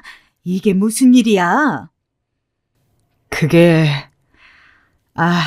엄마, 애가 생겼어요. 뭐? 시어머니도 놀래시고 뒤에 있던 전 놀라 그만 쓰러질 뻔했습니다. 순간 정신이 어질거려 뭐라도 잡고 서 있어야겠더라고요. 근데 남편은 처음에는 약간 난감한 표정을 짓더니 이내 담배를 태우러 나가버리더군요. 저는 아주 얼얼한 눈으로 이런 상황들을 바라보고 있는데 그때 매우 피로해 보이던 여자가 시어머니를 쳐다보며 말하더군요. 남자아이예요. 그 말을 듣자 놀라서 울어대는 아이를 보고 있던 어머니는 그제서 아이를 받아들였고 어머니의 얼굴에 미소가 스르르 번지는 게 보였습니다. 그러더니 시어머니는 이 일이 마치 신이 나는 일이라는 듯 소리를 냅다 지르시더라고요. 남자아이? 정말 남자아이란 말이냐? 네. 아이고, 세상에 드디어 이런 일이... 시어머니는 이 말에 얼마나 괴성을 지르면서 뛰어다니시던지 그렇게 신난다며 이런 좋은 경사가 어딨냐며 폴짝폴짝 뛰어다니셨어요. 저는 아직도 아래쪽이 뻐근하고 아이를 잃은 감각이 여전한데 말입니다. 시어머니의 목소리에 온 가족이 다 나와 그 여자와 아이를 보게 되었고 저는 그때 시어머니를 보며 이런 생각이 들더군요. 참, 같은 여자이면서도 어쩜 저렇게 모질고 잔인할 수가 있는 걸까? 나에게 어떻게 이럴 수 있을까? 하지만 그 집에서 저는 가구나 다름없는 존재였어요. 시어머니는 우여곡절 끝에 아주 작은 뒷방에 그 여자와 갓난아기를 드리라고 하셨고 결국 저도 겨우겨우 현실을 받아들이게 되었어요.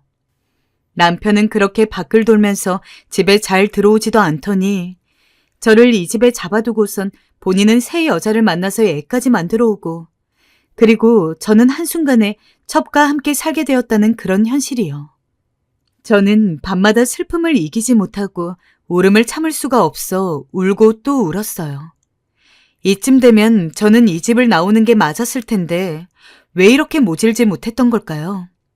너무 분하고 화가 나면서도 차마 밖으로 나갈 수가 없었어요. 그러던 중 시어머니는 제게 이러시더군요.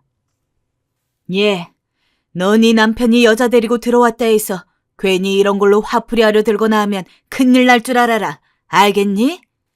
네 남편이 데리고 들어온 여자도 엄연히 이 집 식구다. 그 아들은 우리 아들 태희의 하나뿐인 손주고 네가 못 낳은 아들을 걔가 데리고 들어왔으면 고마운 줄 알아야지. 잘 받들어 모실 생각해라. 시어머니의 억척스럽고 냉기가 뚝뚝 흐르는 그 말은 저를 다시금 오랜 시간 눈물 짓게 했답니다. 그런데 참 운명이라는 게 이상합니다. 여자는 제 또래인 것 같은데 너무나 몸이 비실비실해서 아기 밥도 제대로 못 먹이고 누워만 있더군요. 그래서 아이가 좀 가엾게 느껴지더군요. 저 나름대로 아기를 원해서 그랬는지도 모르겠어요. 아이가 절 향해 그저 방긋방긋 웃어주기만 하는데도 그 웃음이 문득 예뻐 보이더라고요.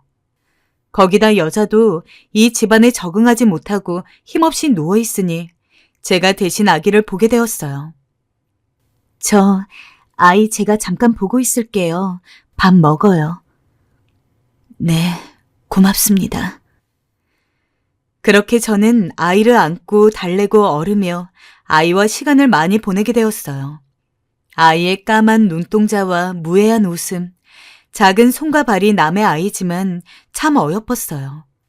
제가 이렇게 아이를 좋아하는지는 아이를 품에 안고 나서야 알게 되었죠. 그런데 그러던 중 저희 집에 너무나 기막힌 일이 생겨버렸습니다. 남편이 이쯤 돼서 뭔가 안정된 것 같아 보였는지 다시 또 밖으로 도는 게 아니겠어요? 제가 말릴 수도 없었고 말린다고 해도 듣지 않을 양반이라 그냥 뭐라든 내버려두고 있었어요. 남편이 데려온 그 여자와 아이를 돌보며 그렇게 지내고 있었죠. 그러고 한 달도 채 되지 않아 멋대로 굴던 시어머니가 완전히 거꾸로 골아 떨어지게 되는 일이 발생하게 되었어요. 저도 솔직히 상황이 일이 될 줄 몰랐기에 귀로 듣고도 믿을 수가 없었고요. 그날 다급히 집으로 뛰어들어온 시누이의 말에 온 가족들은 모두 경악하고 말았죠. 오빠가, 엄마! 무슨 일이니? 엄마, 오빠가... 제대로 말도 못 잇는 시누이를 달래며 들어보니 남편이 나간 지 얼마 안 되어 한창 술이나 먹고 노름하는 패거리들과 어울려 다니다가 싸움이 어마어마하게 크게 났었나 봐요. 그때 대체 무슨 흐름이었던 것인지 근처 지역 깡패들이 난무한 대대적인 일이 되었다고 해요. 결국 거기에 휘말려 몹쓸 사고를 당했고 그렇게 젊은 나이에 세상을 뜨게 된 것이었어요. 꼴도 보기 싫다 못해 미운 감정조차 남아있지 않은 남편이었으나 길에서 그렇게 객사를 했다니 참 기가 막힐 노릇이었어요. 어쩌다 가끔 들리는 손님 같은 남편이었지만 말이에요. 시어머니는 그날로 맨 땅바닥을 구르면서 발작을 일으켰고 아들을 이렇게 일찍 잃었다며 오열하셨어요. 아이고, 내 아들 어쩌면 좋으니, 불쌍한 우리 재훈이, 아이고, 하늘도 무심하시지. 시어머니뿐 아니라 가족 모두가 남편을 잃은 슬픔에 빠져 경황이 없었어요. 당연히 자식을 잃었으니 그리 슬플만도 하다고 여겼으나 시어머니는 갈수록 기이한 곳으로 그 분노를 배출하려고 하더군요. 바로 저와 저 뒷방 여자에게 말입니다. 니 따위 것들이 우리 집에 들어와서 재훈이가 저렇게 잘못된 거 아니냐. 이 몹쓸 남편 잡아먹는 것들, 이런 시궁창 같은 것들을 집에 잘못 들여가지고 이 꼴이 났으니 아이고 어째. 어머님, 어떻게 그런 말을. 꼴도 보기 싫으니 나가라고. 이게 다 니들 때문이다. 시어머니는 빗자루를 들고 저를 향해 마구 휘저었고 전 그 빗자루에 맞아 정신을 못 차렸습니다. 신우도 제 엄마 못지않게 만만치 않았어요. 엄마, 저것들한테는 물도 주지 마. 아무것도 주지 말고 쫄쫄 굶겨버려. 내가 점쟁이한테 가서 물어보니까 글쎄 우리 오빠가 저것들이랑 연이 닿아서 일이 된 거래. 애초에 저것들만 아니었어도 오빠는 괜찮았을 거라고. 오빠, 아이고, 우리 불쌍한 오빠. 뭐? 점쟁이가 그런 말을 했어? 이 못된 것들, 이 천하의 잡것들! 시어머니와 신우는 거의 반쯤 정신이 나가 있었어요. 저와 뒷방 여자는 그런 시어머니와 신우와 하루 이틀 대치하다 보니 더 이상 이대로는 있을 수 있는 환경이 못 되었고요. 그런데 더 어처구니 없는 일이 생기더군요. 대체 내가 왜 이 화풀이를 당해야 하나 싶어 괴롭게 그 다음날 새벽 눈을 떴는데 뭔가 뒷방의 기척이 이상하더군요. 불길한 예감이 들어서 살살 걸어가 문을 열어보았는데 정말 기가 막힐 따름이었어요. 그 방은 휑하니 비어 있었고 한쪽 구석진 곳에 갓난아기만 애처롭게 놓여져 있더군요. 주변을 얼른 둘러보니 뒷방 여자의 그 허름한 옷가지들과 짐가방이 하나도 없었어요. 숨이 턱 막혀버렸어요. 뒷방 여자가 한마디로 그것들을 싹 챙겨서 제 몸만 달아난 것이었어요. 본인이 낳은 아기는 이 우환 많은 집에다 버려두고 말이에요. 기가 막혔죠. 아무리 힘들다 해도 어떻게 자기 아기를 여기 버려두고 갈 수 있는지. 사실 그때는 제 코도 석자인 상태였어요. 이 상태로 저도 더 이상 이 집에 머무를 수 없었어요. 역시나 신우와 시어머니는 그 뒷방 여자가 나갔단 걸 알고 나선 더 정신이 이상해져 저를 모질게 책찍질했습니다. 네가 도왔지? 네가 그년한테 얼른 이 집에서 나가라고 했지? 아니에요, 어머님. 저도 몰랐어요. 정말이에요. 다른 데로 말 안 해? 날 뭘로 보고 어디서 거짓부렁이를 늘여놔. 너 매라도 맞아야 바른 대로 말할 테냐? 어? 매 맛 좀 보게 해줘. 엄마, 분명 언니가 부추긴 게 틀림없어요. 아니면 어떻게 제 자식까지 놔두고 나갈 생각을 하겠어요? 아니에요, 아가씨. 정말 아니에요. 허나 제가 아무리 아니라고 손사래를 쳐도 시어머니는 제 머리끄댕이를 잡아 제껴버렸고 신우는 제가 움직이지 못하도록 몸을 잡고 있었어요. 엄연히 이건 물리적인 행위였죠. 허나 집안에선 그런 절 보고 가엾게 생각하는 이도 도와줄 이도 없었습니다. 다들 절 지 남편 죽게 한 여자 정도로 생각했죠. 그날 신우이와 시어머니에게 정신이 나갈 정도로 맞고 그렇게 혼자 앉아있는데 문득 그런 생각이 들더군요. 이 집에서 나가지 못하면 언젠가 내가 여기서 맞아 죽는 날이 오겠다. 그래서 저도 이 집을 나가기로 결심했습니다. 시어머니와 신우가 잠에 들었을 때 조심조심 제 짐을 챙기고 모두가 잠에 든 밤 대문을 살포시 열고 나가려 했죠. 그런데 아무래도 자꾸 뒷방 쪽이 신경이 쓰이는 게 아니겠어요? 제 아비도 이제 죽고 없는 데다가 종처럼 부리던 며느리도 도망가고 이 애기 친엄마도 도망갔으니 이 집에서 어떻게 자라게 될지는 뻔해 보였어요. 며칠 전 저희 둘한테 그렇게 부직갱이를 휘둘러대고 폭언을 해대던 시어머니와 신우는 어른인 우리도 먹을 것이 없어 며칠을 바짝 굶겼지만 아기에게도 아무것도 먹을 것을 안 줄 정도로 포악했거든요.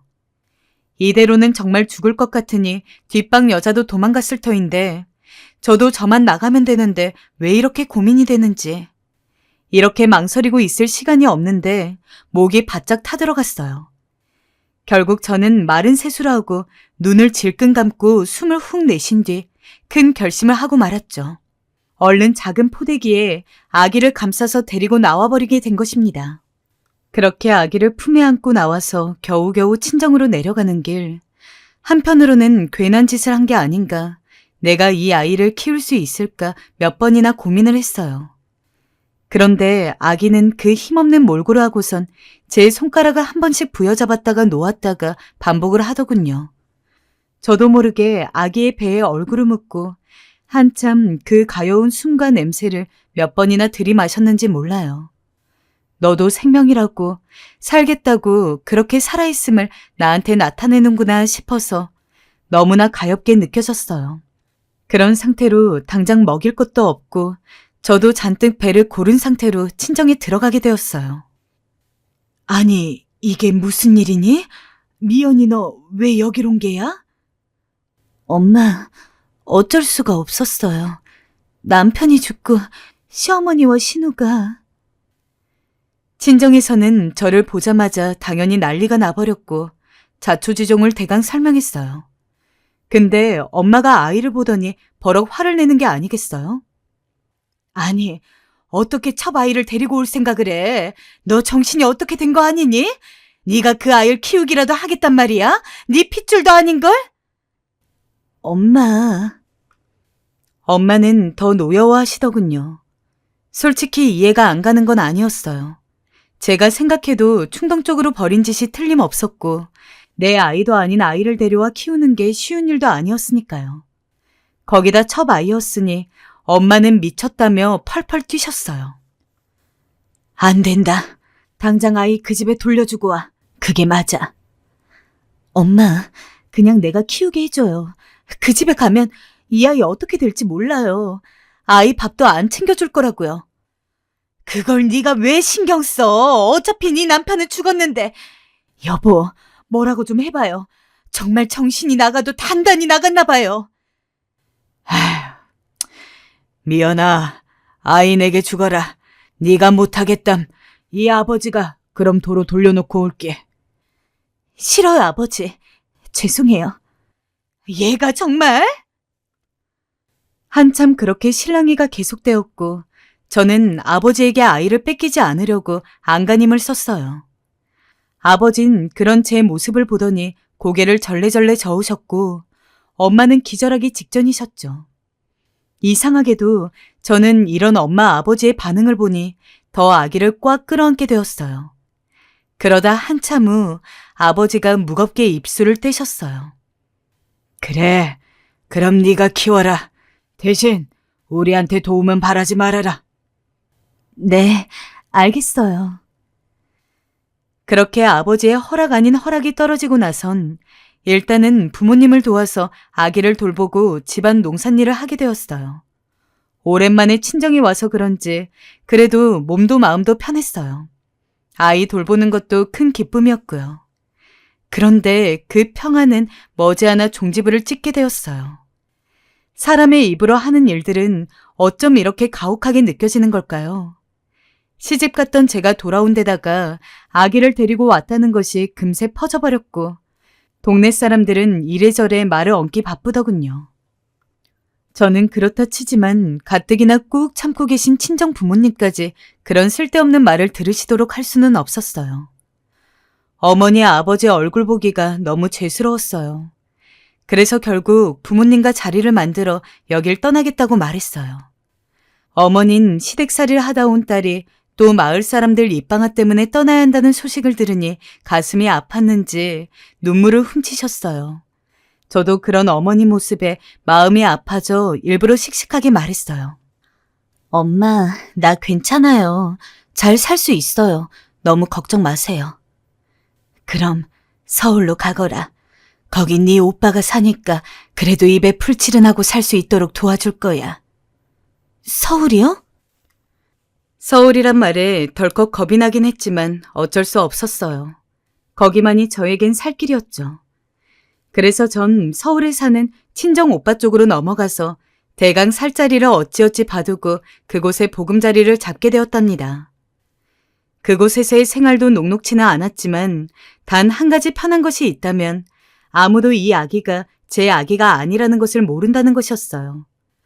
그냥 웬 새댁이 남편도 없이 홀로 아들을 키우고 있다 정도의 정보뿐이었거든요. 고맙게도 친정 오빠가 조금씩 일거리를 갖다 줘서 부업도 했고 아기를 키우면서 겨우 입에 풀칠을 하는 수준으로 살아갈 수 있었어요. 아기는 하루가 다르게 쑥쑥 컸고 그걸 보면서 제가 이 아이 하나만은 책임지고 살겠다는 책임감도 함께 커져갔어요. 엄마. 어느덧 아이는 제게 엄마라는 말을 할 수 있게 되었고 전 그 말을 들으며 그래, 내가 네 엄마야 하곤 속삭이곤 했어요. 그런데 역시 아이 키우는 건 쉽지 않았어요. 아들이라 그런지 밖에서 뛰어노는 걸 참 좋아했는데 밖에서 놀다가 깨지고 다치는 일이 많았어요. 그때마다 나가는 병원비도 무섭더라고요. 영우야, 엄마가 다치니까 조심해야 한다고 했잖아. 자꾸 이렇게 뛰어놀다 돌부리에 건너면 아야 한다고. 알겠어. 제가 재차 아들을 구스르고 달래고 했지만 아들은 그럼에도 불구하고 아이라 계속해서 친구들과 뛰어놀고 또 다치고 그랬어요. 거기다 아들은 특이하게 뛰어노는 것 말고도 공부하는 걸 좋아했어요. 뭐든 새로운 걸 빠르게 받아들이고 그걸 배우는 과정을 즐기는 것 같았어요. 하지만 제가 아들에게 아무리 새로운 책을 사다 줘도 아들은 며칠이면 그 책을 읽어버렸고 어느 순간 그 비용이 부담스러워지더라고요.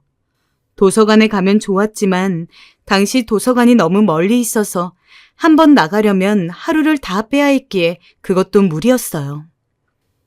엄마, 나 책 사주면 안 돼? 나 이 책 읽고 싶은데. 영우야, 다음에 사줄게. 꼭 약속해, 엄마가. 다행히 아들은 제가 그리 말하면 알아듣곤 알겠다 하긴 했지만 섭섭해하고 아쉬운 표정이 보이곤 했어요. 전 그런 아들을 보며 미안했고요. 그러다 아들이 유치원을 지나 초등학교에 입학할 나이가 되었어요. 다행히 지금까진 특별하게 큰 굴곡 없이 아들을 키우게 되었는데요. 수년이 지나 다시 또 힘든 불협 화음이 생기게 되었어요.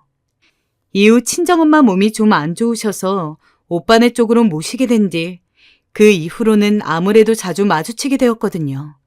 바로 근거리에 살다 보니 엄마도 가끔씩 우리 집을 둘러보러 왔는데 아주 작은 단칸방에서 딸이 어두컴컴하게 남의 자식 키우며 사는 모습을 보니 안 그래도 반대가 심했던 분이라 그런지 더 울컥하셨나 봐요. 그래도 그렇지 아무런 죄도 없고 이런 사정을 모르는 아들한테 그런 말을 하면 안 되는데 말이에요.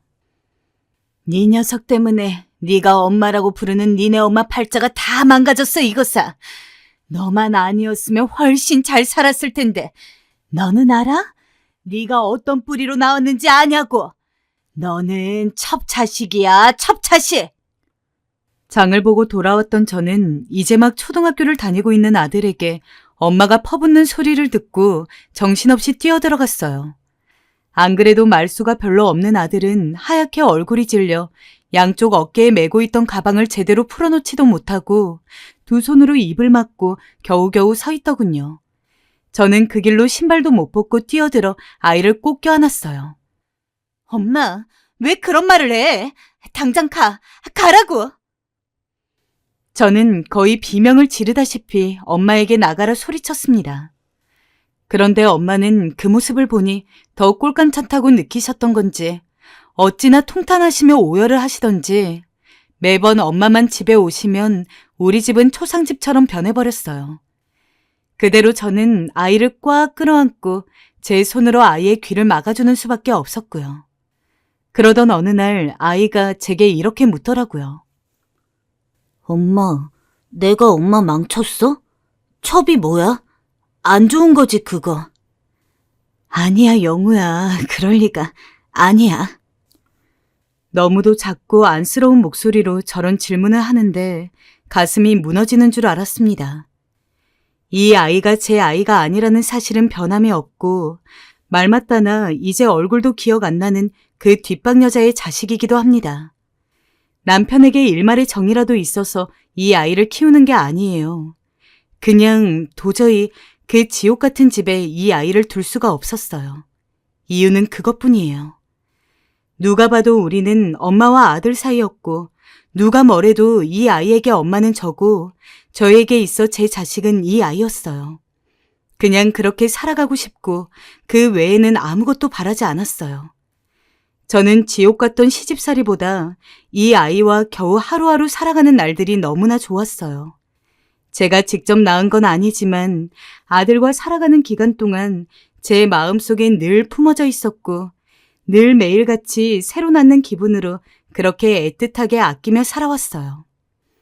어쩌면 제가 실제로 아이를 낳아보지 못해서 저렇게 피 끊는 친정엄마의 마음을 모르는 것일까 싶었지만 그렇게 죽을 듯한 고통을 앓고 낳고선 버리고 가버린 뒷방 여자를 보면 모성애란 참으로 많은 수백 개, 수천 개의 얼굴이 있다는 생각이 들었어요. 그 후 아들은 매번 친정엄마가 올 때마다 겁에 질려서 눈치를 받고 8, 9살밖에 안 되었던 나이에 얼마나 불안에 떨었는지 몰라요. 애써 그것을 모른 척하고 싶었지만 어린 마음에 아주 큰 생채기가 나버렸다는 것을 어느 날 우연히 알게 되었습니다. 아직도 그날이 제 기억 속에 선연해요. 저는 그날 잠을 이루지 못하고 엉엉 울었어요. 아이가 쓰고 잠든 그림 일기를 보았는데 그 안에는 이런 내용이 적혀 있었거든요. 할머니는 내가 할머니라고 부르는 걸 싫어한다. 엄마는 할머니가 올 때마다 슬퍼 보인다. 슬픈 엄마를 보면 나도 슬프다. 모두 나 때문인 것 같다. 엄마를 행복하게 해주고 싶은데. 너무 선명해서 한자 한자 거의 틀리지 않고 기억하고 있는데 그러면서도 제 가슴에 너무 아프게 스며드는 일기였습니다. 그 부분을 붙잡고 얼마나 울었는지 차라리 가슴 한쪽을 도려내는 게 낫겠다는 생각이 들 정도로 마음이 너무 아팠어요. 우리 아이가 날 만나 처음으로 불행해졌다고 느껴졌어요. 심지어 영우도 불안함을 못 이기고 얼마나 손톱을 뜯었는지 양 손톱 부분은 늘 벌겋게 물러져 있었고요. 영우야, 미안해. 미안해, 엄마가. 저는 그리 말하며 손톱을 매만지다 잠에서 깬 아들을 안고 다시 울었어요. 그리고 그 다음 날 저는 도저히 견딜 수 없어서 한동안은 엄마께 제발 오시지 말라고 제가 보러 가겠다고 엄포를 놓게 되었어요. 뭐라고? 날 오지 말라고? 네, 엄마 오지 마세요. 엄마 때문에 영우가 너무 힘들어하잖아요. 앞으로는 오셔도 문 안 열어드릴 거예요. 그리 하세요. 이 못된 놈의 자식. 자식 다 키워봐야 아무 소용 없구나. 엄만 한숨을 토하며 저러셨지만 저는 일부러 더 독하게 잔인하게 말을 했어요. 불효녀를 선택할 것인가, 아들을 계속 슬프게 만드는 엄마를 선택할 것인가. 둘 중 하나를 고르는 수밖에 없었거든요. 그래도 엄마에겐 나 말고 다른 자식들이 있으니 그나마 낫겠지만 이 아이에게 엄마란 저밖에 없으니 어떡하겠습니까? 그러던 중 시간이 지나면서 아들은 고등학교에 들어갔고 그때까지도 공부나 다른 부분에서 전혀 신경을 쓸 것이 없게 해주었지만 좀 더 달라지는 느낌이었어요. 난데없는 선포를 하더군요. 엄마, 나 아르바이트 시작했어. 친구들이 하기에 같이 하게 되었는데 하나도 안 힘들고 돈도 많이 줘. 아르바이트? 갑자기 웬 말인가 했지만 신문 배달이며 만화책방 아르바이트를 하면서 본인도 재밌어 하는 걸 보니 그냥 놔두게 되었어요. 그러면서도 받아오는 돈을 저에게 꼬박 다 갖다 주더군요. 네가 어떻게 번 돈인데 이걸 엄마를 다 주는 거야. 이만큼만 주고 나머지는 너 써. 쓸 때도 많을 텐데 친구들이랑도 놀아야지. 아니야, 엄마. 이거 갖고 우리 맛있는 거 먹자. 엄마 저번에 치킨 먹고 싶다 했잖아. 내가 치킨 사가지고 올게. 어? 치킨을? 네가? 아들은 그리 말하며 나가더니 정말 달짝지근하고 맛있는 치킨을 사가지고 왔어요. 내심 놀랐어요. 아들이 번 돈으로 치킨도 사 먹게 된다니. 아들이 사준 거라 그런지 감회가 더 새로웠어요. 와, 우리 영우 대단한데? 영우가 번 돈으로 엄마 이렇게 맛있는 거 사주는 거야? 평소 무뚝뚝하던 아들이지만 제가 이리 말하자 영우는 부끄럽다는 듯 멋쩍게 씩 웃더라고요. 그렇게 아들은 한상쿠 다 저한테 주고 본인은 차비만 갖고 다니기 시작했어요. 그러다가 나중에 대학 갈 무렵에도 공부와 일을 병행하더니 학교를 다니면서도 여전히 그런 생활을 이어가더군요. 어찌 보면 아들을 키우며 가장 힘들었던 시기는 중학교 무렵부터 10수년 정도의 시간이었으며 그 이후로는 거의 제 손 갈 일이 없었어요.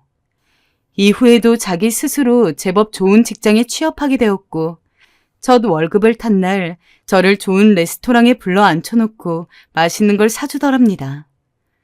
엄마, 많이 먹어.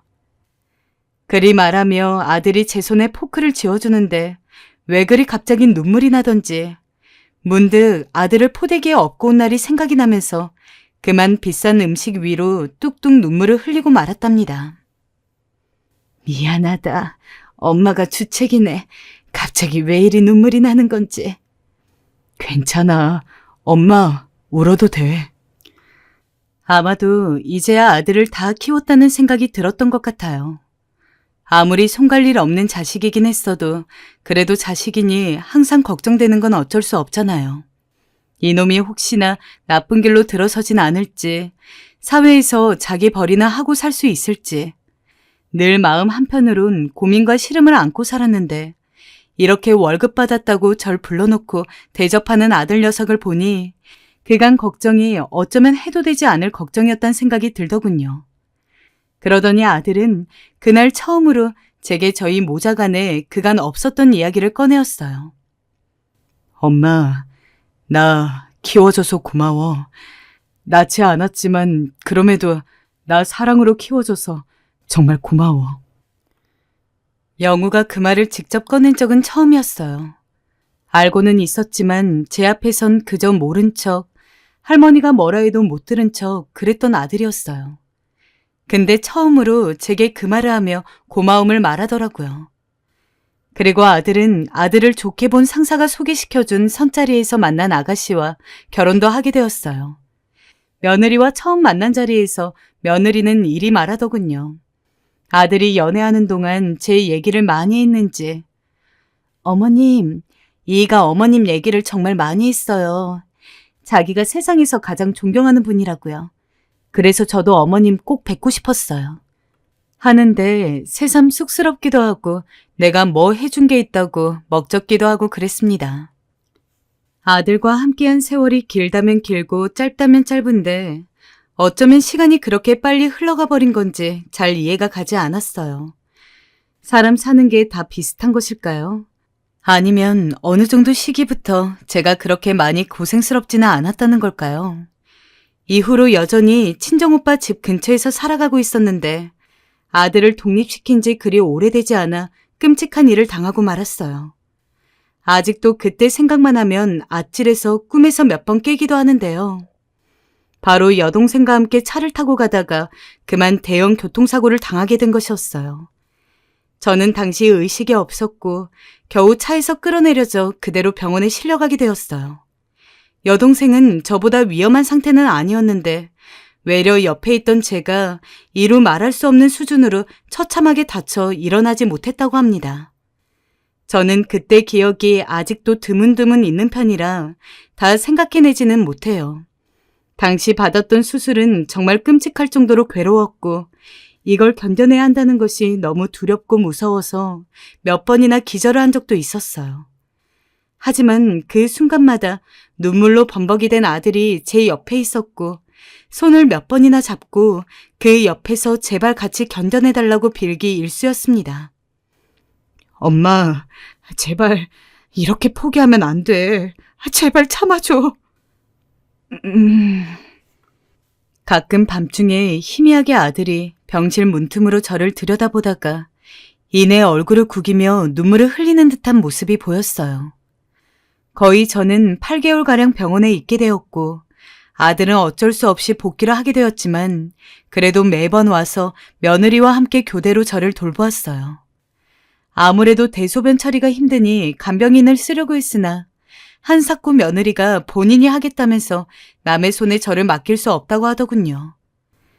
아니, 그래도 내가 너무 미안한데 너희 회사도 가야 하고. 아니에요, 어머니. 제가 할 수 있어요. 제가 할 수 있는데 못하러 간병인을 써요. 편하게 계셔주세요. 저도 처음에 너무 낯간지러웠지만 몸이 성치 않다 보니 누굴 따지고 있을 형편이 안 되었어요. 그 정도로 몸이 망가진 것이라 결국 어쩔 수 없이 신세를 지게 되었는데 그때마다 병원분들이나 가끔 면회 오던 지인들이 그렇게나 칭찬을 해주더군요. 요즘 같은 때에 다들 질세라 간병인한테 맡겨놓고 도망가지. 직접 똥오줌 받겠다는 며느리가 어딨어 세상에. 영우도 그렇고. 어쩜 그렇게 영우 엄마는 복이 많대? 그러게 말이에요. 정말 이들의 말은 조금도 틀리지 않았고 누가 봐도 그럴만하다 생각되더라고요. 아무리 형제 자매들이 좋다지만 나에게 자식이라는 존재가 있으니 자기를 품고 살아준 엄마인 저를 잊지 않고 이렇게 챙겨주니 참 마음이 먹먹하더군요. 어찌 보면 당연한 것은 없었습니다. 제가 아들을 키운 게 당연한 게 아니듯이 아들이 제 손에 자랐다고 해서 반드시 저에게 잘해야만 하는 것도 아닐 거예요. 단지 이런 저를 알아주고 본인도 같이 사랑을 주려 하는 게 느껴져서 저 나름대로 무척 고마울 뿐이었어요. 참 미안하기만 했던 그 지극정성을 며느리와 아들로부터 받고 저는 퇴원을 하게 되었어요. 그렇게 해서 원래 제 집으로 돌아와서 산 지 얼마 안 되었는데 아들이 갑작스레 저를 부르더군요. 천천히 이어가는 말을 듣고 저는 실감이 나지 않아서 몇 번을 아들 눈만 뻐끔뻐끔 쳐다보았어요. 엄마, 이 집은 이제 허물고 새 집 지어드릴게요. 작년부터 내가 그렇게 엄마랑 같이 살자는데도 싫다고 하시니 답이 없네. 막내 이모도 이제 혼자시니 같이 위아래로 살면 너무 좋겠죠? 막내 이모랑 같이 위아래로 살면서 왔다 갔다 하고 우리랑도 지내자고요. 나도 이제 엄마가 옆에 있어야 안심이 되겠어. 여동생은 재작년에 남편과 사별했고 둘 사이에 아이가 없어서 정말 홀로 남은 상태였어요. 언니인 저에게 가끔씩 다니러 오기도 하고 우리의 사이는 좋은 편이었는데요. 갑작스레 아들이 웬 집을 지어준다는 게 아니겠습니까? 제법 회사에서 자리를 잘 지키고 있는 데다가 다른 사업을 또 시작했는데 나쁘지 않는 평을 듣고 있다는 말을 들었어요. 그 덕으로 저를 이렇게 호강시켜주고 싶다는 것이었어요. 하지만 전 고개를 저었어요. 제가 어떻게 그걸 덥석 받겠어요. 괜찮아, 엄마는. 살 날도 얼마 안 남은 나한테 이러지 말어. 그리고 부부는 원래 둘이 사는 거야. 엄마가 그러면 며느리도 불편해해. 엄마, 나는 어릴 때 내가 버려졌다는 게 수치스럽고 괴로웠지만 맨날 웃으며 따스한 품으로 날 데려가 주던 엄마를 생각하면 어느새 그게 내 자부심이고 자존심이 되었어. 엄마, 그간 나 키우느라 해도 되지 않을 고생 너무 많이 했잖아. 나 그거 다 알아. 고마워. 이 말을 듣는데 정말 울음을 참지 못하겠더군요. 나이가 70 넘어가며 세상 만사 묻어내졌다고 생각했는데 눈물이 더 주체가 되지 않았어요. 엄마, 나는 엄마한테 꼭 멋진 집을 지어주고 싶었어. 옛날 우리 옆집 살던 동원애처럼 말이야. 거긴 2층 집이라면서 엄마랑 나랑 맨날 왔다 갔다 하며 부러워했잖아. 나는 꼭 엄마를 그런 집에 모시고 싶어. 이미 아들은 다 계획을 했고 제가 혼자 사는 것은 여전히 마음에 걸리니 자기 막내 이모인 제 여동생과 이야기를 잘 해보라고 하더군요. 결국 이렇게까지 멀리 내다본 아들을 생각하니 거절할 수도 없었고 여동생에게 제안을 했더니 마다할 게 뭐가 있겠어요. 얼씨구나 좋다며 언니 덕을 본다면서 연신 좋아하고 난리도 아니었어요. 현재는 공사 중이기 때문에 아들 집에 와서 지내는 중인데 아들은 엄마 집 들어가기 전에 나란히 살 기회가 지금밖에 없다며 얼마나 좋아하는지 모릅니다. 며느리한테 조금 미안하기도 하지만 제 남편의 성장 배경에 대해서 다 들어서 알고 있다며 정말 대단하시다고 사돈 어른들과 함께 저를 연신 좋게 봐주는데 외려 제가 황송할 지경이에요. 참 힘든 날들도 많고 서러워 울었던 날들이 많았지만 제 노년의 날이 젊었던 날보다는 덜 치열하고 느릿느릿하게 편안하게 걸어가는 느낌이라서 저는 그 자체에 감사할 뿐이에요. 다른 집처럼 자식들이 많고 사위 며느리가 넘치는 것은 아니지만 제 몸으로 아이를 낳아본 적도 없는데 이 정도면 정말 분수 이상의 것을 누리는 것이라고 생각되네요. 지금까지 이 노인네의 이야기 들어주셔서 감사하고요.